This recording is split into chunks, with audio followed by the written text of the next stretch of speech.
describir mi casa, y entonces todos sabríamos que me estoy refiriendo a lo mismo, pero cualquier palabra que elija queda una palabra, un sentido libre. Por ejemplo, si elijo chalet, soy medio cheto, me gusta decir que yo vivo en algo que es sofisticado, ¿eh? Si digo en cambio mi rancho, digo ahí yo le doy poca pelota a las cuestiones materiales, ¿verdad? Y me interesa más, no me gusta distinguirme por lo que tengo. Si digo mi hogar, le estoy dando más pelota a lo que lo habitan más que a las paredes, ¿no? ¿Correcto? Son distintas formas de darle sentido.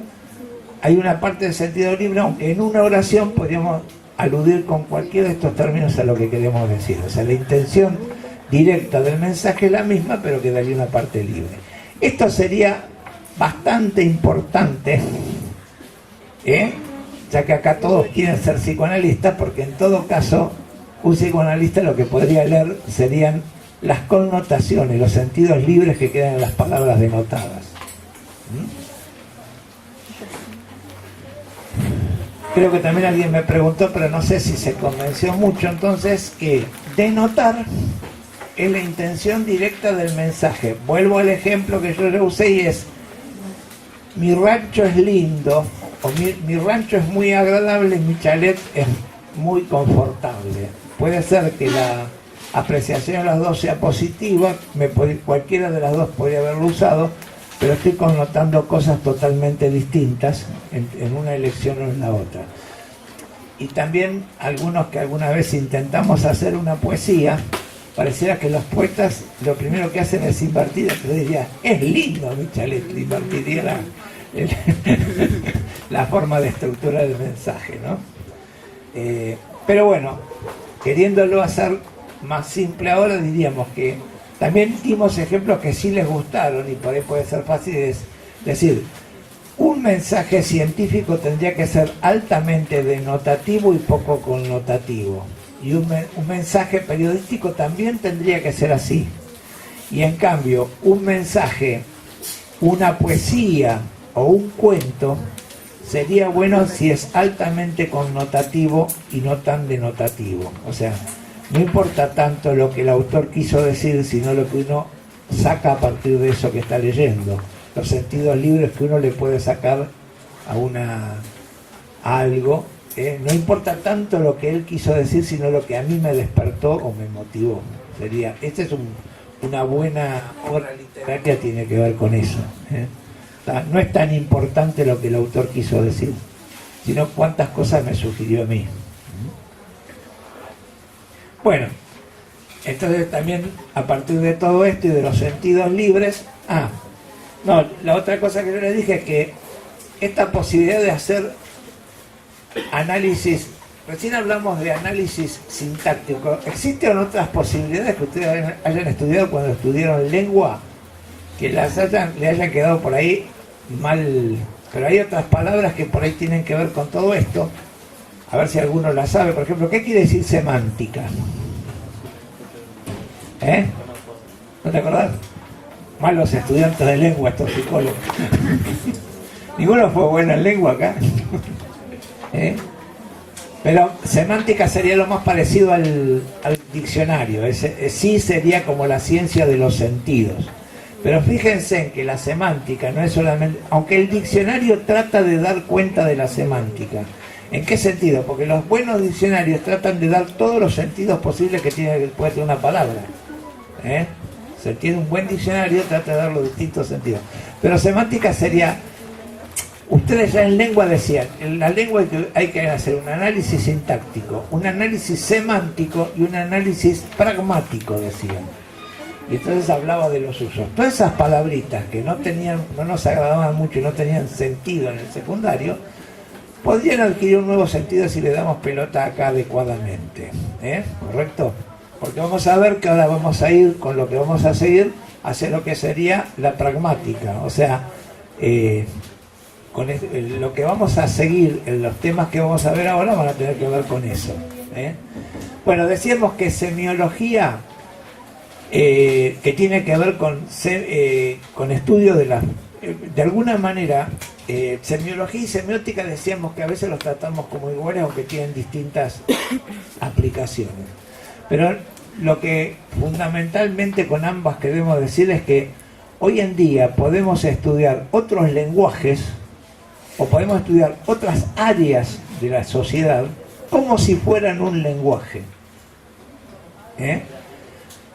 O sea que esto de analizar la forma en que se estructuran y la forma en que se relacionan con la sociedad nos permiten por ahí, por ejemplo, el otro día también hicimos un pequeño ejemplo que lo recuerdo porque después de la inundación capaz que le borró todo, el agua le llevó las ideas, que hicimos el análisis de las mayonesas, ¿se acuerdan?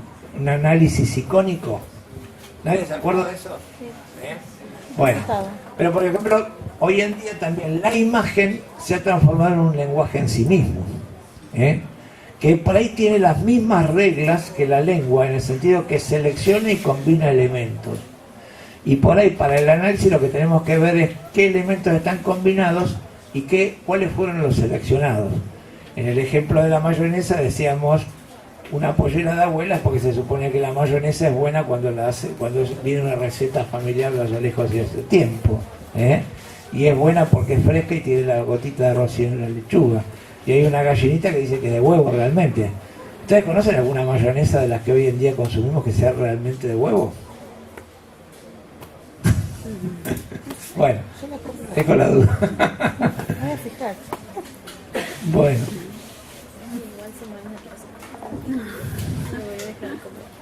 Peirse.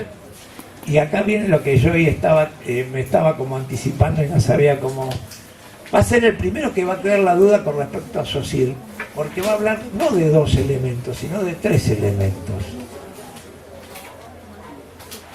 Y entonces él dice que en el caso de él va a ser un poco uno de los primeros que empieza a hablar de relaciones de representación y dice que puede haber, por lo menos él reconoce 3 relaciones de representación. Esto ya también lo vimos un poquito, me tengo que apurar por eso. Y él dice que está el significante, el significado y el referente.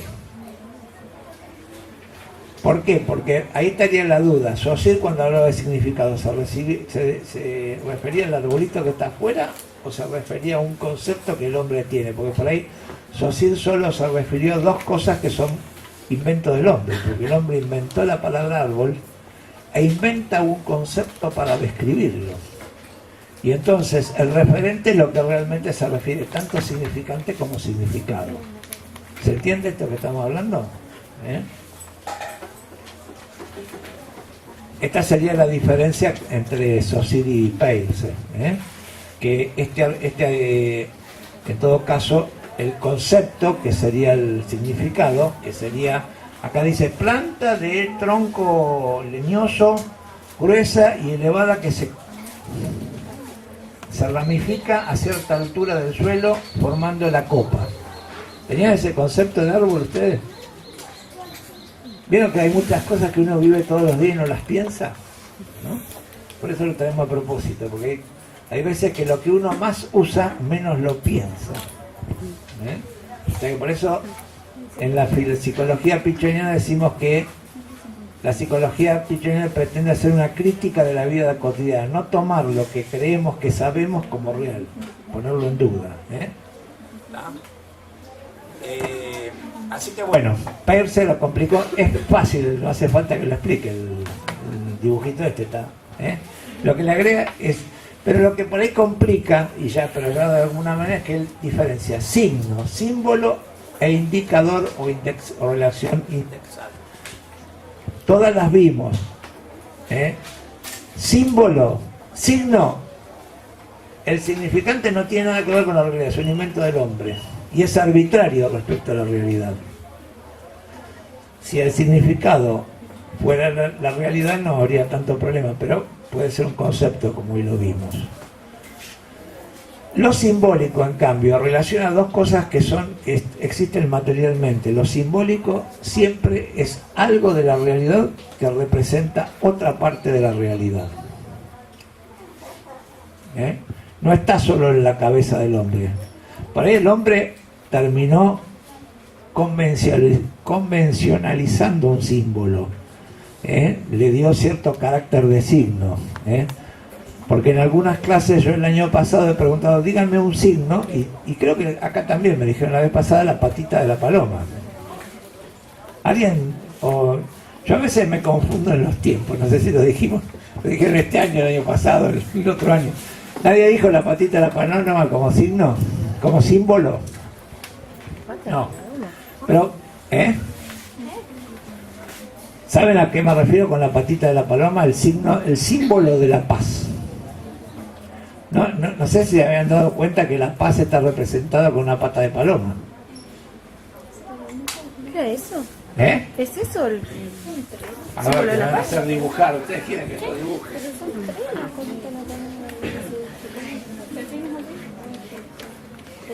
Eso es una pata de paloma. ¿Es así, Carlos? Bueno, pero a ver, yo el otro día le di un ejemplo más para psicólogos. Le decía la cuestión del hijo de Piaget, ¿se acuerdan? Que el hijo de Piaget, para poder resolver el problema de sacar una moneda de una caja de fósforos, hizo varios gestos con la boca de abrir y cerrar para simbolizar lo que él tenía que hacer con la caja. ¿Se entiende? Entonces también diríamos que psicológicamente la simbolización va primero que la significación. Los chicos primero simbolizan y después recién significan. ¿Está? Entonces la simbolización estaría prácticamente aún en los primeros 2 años y recién después arrancaría la significación. Pero bueno, ¿les causa problema el símbolo? ¿Qué símbolos reconocen ustedes? A ver. Una cosa, hay un problema con los símbolos que muchos van adquiriendo carácter de signo. Porque por ejemplo este lo sabe todo el mundo. ¿Pero por qué? Porque tiene un nivel de convención. ¿Qué es esto? Tiempo. 1 minuto sería. Lo empezaron usando los referees y después, mejor dicho, los directores técnicos para pedir tiempo, y lo adoptamos en la sociedad. Ahora, esto, ¿qué digo yo con esto? Corta la cabeza. ¿Qué quiere decir? No va a cortar la cabeza. ¿Y todos lo representarían igual en todas las culturas? No. ¿Está? Lo que pasa es que la relación entre lo que yo hago y el representante tiene que ver con la realidad. Porque yo estoy diciendo te voy a degollar. Por ahí en otras culturas no se degüellan, ¿sí? De otras formas. Pero no necesita. Esta vez se murió el micrófono. Hola, ahí. Retomo. Entonces, bueno, lo importante en el símbolo entonces es que el simbolizante es algo de la realidad. Y lo simbolizado, y en todo caso, tiene algo que ver con lo que representa. Y lo simbolizado también puede ser parte de la misma realidad. Por ahí me contradigo cuando digo la patita de la paloma, símbolo de la paz, porque la paz, ¿qué es la paz? Es un concepto humano. ¿No? La paz tampoco está en ningún lado, es un concepto. Pero bueno, símbolo queda claro. Todo lo que tengan... hay una famosa pelea entre Freud y Jung que va a tiene que ver con los sueños. Pero al mismo tiempo, que va a ser una de las cosas que lo van a distanciar a Jung y a Freud. Y por ahí, Freud, definiendo su postura con Jung, toma una posición que lo lleva a que después le cueste poder abordar el objeto grupos, en alguna manera, en la psicoterapia. ¿Por qué? Porque discutiendo de los sueños, Jung decía que hay símbolos que pueden aparecer en los sueños que están en la cultura, que los heredamos, que se transmiten hasta genéticamente, ¿cierto? En alguna medida, Y entonces Freud decía, no, en el análisis de un sueño, lo que significa el sueño es estrictamente individual, es totalmente individual. El significado para una persona no va a ser nunca el mismo para otras. Entonces en esa pelea se distanciaron de alguna manera y bueno, y Freud entonces, a ver, ustedes saben que Jung es un autor que eligen mucho los actores y la gente que hace teatro. ¿Sabían eso? Realmente, ¿alguno de ustedes hace teatro de forma ocasional? ¿No? ¿Ningún psicólogo que haga teatro acá? Qué bacano, qué poco expresivos estos psicólogos.